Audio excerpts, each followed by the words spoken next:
અત્યારે હાલમાં આવી બહુ મોટી દુઃખદ ખબર ગુજરાતમાંથી સતત અકસ્માતની ઘટના સામે આવી રહી છે।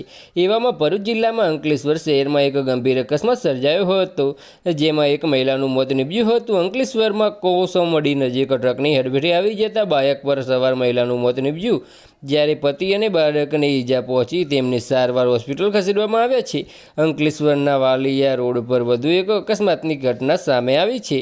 કાપોદ્રા નજીક ઝકરિયા પાર્કમાં રહેતા સોહેલ ખાનની પત્ની અને બાળક સાથે બાઇક પર કોસોમડી નજીકથી પસાર થઈ રહ્યા હતા, ત્યારે બાઇકને ટ્રક ચાલકે હડફેટે લેતા સોહેલ ખાન અને તેમની પત્ની જાહિદા ખાતુન સહિત બાળક રોડ પર પટકાયા હતા, જેમાં ગંભીર ઈજાના પગલે 32 વર્ષીય જાહિદા ખાતુનનું ઘટના સ્થળે જ કમકમાટીભર્યું મોત નીપજ્યું હતું, જ્યારે સોહેલ ખાન અને બાળકને ઈજાઓ પહોંચતા તેમને તાત્કાલિક સારવાર અર્થે હોસ્પિટલ ખસેડવામાં આવ્યા હતા।